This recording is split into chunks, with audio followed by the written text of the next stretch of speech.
di belakang, lalu kakinya nginjek bantal, dia lompat-lompat begini. Jadi pegang-pegang lompat-lompat begini. Pas saya masuk, saya lihat, oh anak saya lagi lompat-lompat. Babysitternya tadi di samping situ. Saya bilang begini, Sus, tolong perhatikan anak saya, jangan sampai kebentok. Kan lagi begitu ngeri kan kebentok kan. Saya bilang, tolong ya Sus ya dilihatin ya. Iya Pak, iya Pak. Oke, saya turun lagi. Setelah saya turun, nggak lama anak saya nangis.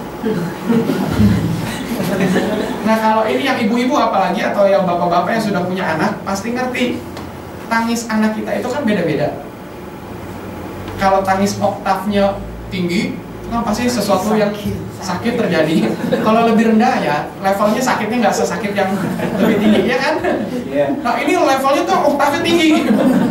Saya kaget bukan main, saya lari ke atas. Saya pas masuk ke kamar, saya lihat anak saya lagi dipeluk sama babysitternya anak saya.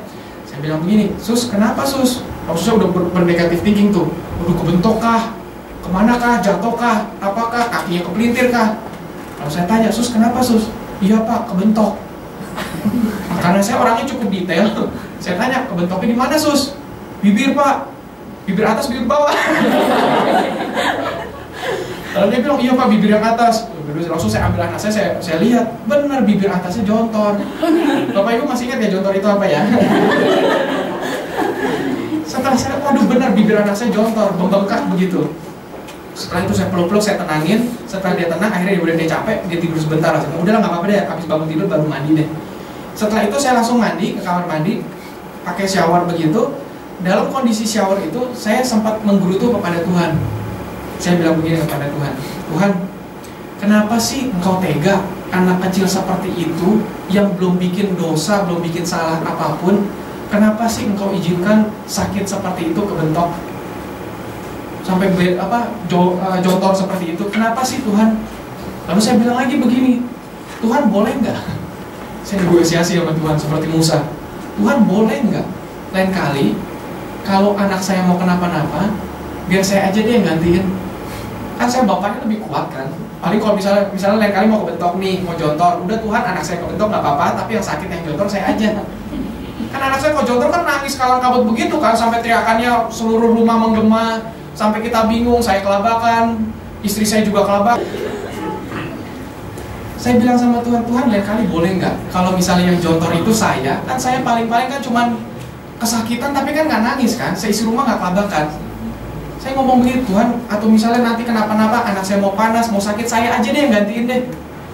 Lalu setelah itu Tuhan ngomong begitu, itu saya masih showeran loh.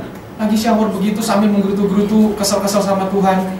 Tuhan ngomong begini sama saya, Yohanes, kamu jadi bapak di dunia yang suka bikin salah, dikit-dikit marah, ini itu.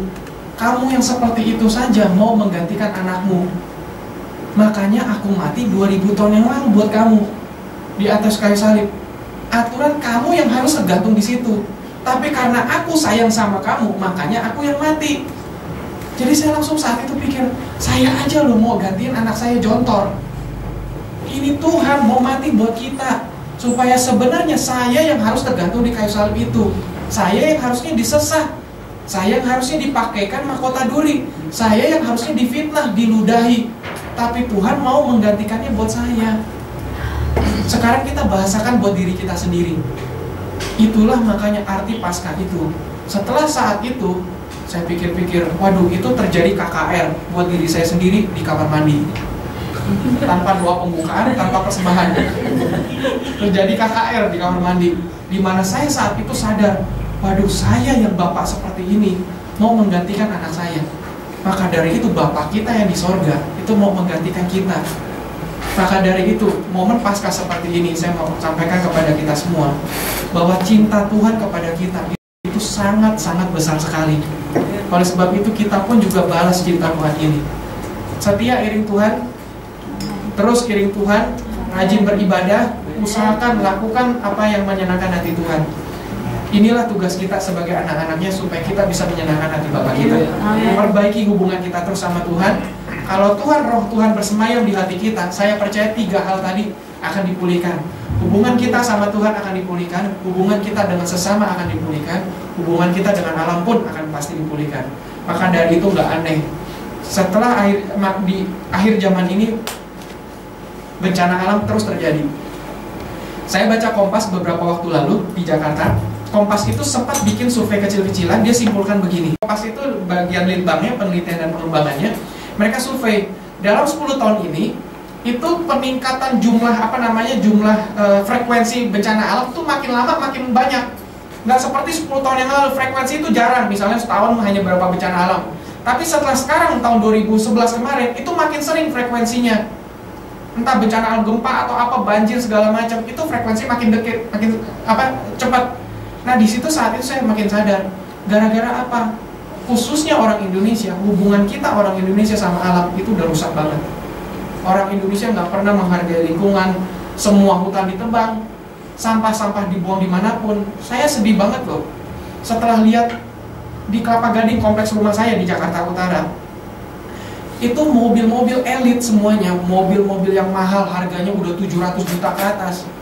Itu mereka pakai mobil mewah, tapi kalau di jalanan buka jendela, kantong kresek buang di tengah jalan loh. Saya dulu waktu saya belum bertobat, bertobat dari ngerti firman Tuhan ini, saya punya hobi buang sampah sembarangan, Pak Pur. Saya tuh satu pencapaian yang luar biasa adalah bagi saya, kalau saya buang sampah di depan polisi dan tidak dikejar. Itu satu pencapaian yang saya banggakan dulu. Setelah saya ngerti firman Tuhan, saya makin sadar bahwa kita manusia harus memperbaiki hubungan kita sama alam. Makanya nggak aneh, salah satu perintah yang Allah kasih kepada Adam dan Hawa, atau Adam, Allah bilang begini, beranak cuculah dan menguasailah bumi. Menguasailah bumi itu artinya apa? Kita bertanggung jawab kepada seluruh isi bumi ini. Makanya saya rindu begitu supaya orang Indonesia tuh perbaiki hubungan sama alam. Begitu. Artinya apa? Kalau kita punya roh Tuhan, pasti kita akan perbaiki hubungan kita sama alam. Maka dari itu mungkin misalnya nih, ada di ruangan ini orang-orang, ya kalau Bapak Ibu udah tinggal di Yunani, pasti budayanya udah berubah kan, udah buang sampah pada tempatnya. Tapi kalau ke Indonesia jangan kumat. Jangan bilang, oh di Indonesia buang sampah kan dikejar polisi, jangan kumat. Artinya apa? Ingat khotbah saya, bahwa kita harus memperbaiki hubungan kita juga sama alam. Sejak saat itu saya ngerti, saya langsung gak buang sampah sembarangan. Sampai kalau pelayanan di Jakarta atau di Indonesia, sampai saya suka tuh kan dikasih, kalau di sini kan minumnya pakai gelas, kalau di sana kan pakai air aqua gelas kan. Aqua gelas itu kan harus ditusuk pakai sedotan, ada pembungkusnya. Sampai saya kalau dikasih minum, pembungkusnya itu tuh saya sampai kantongin.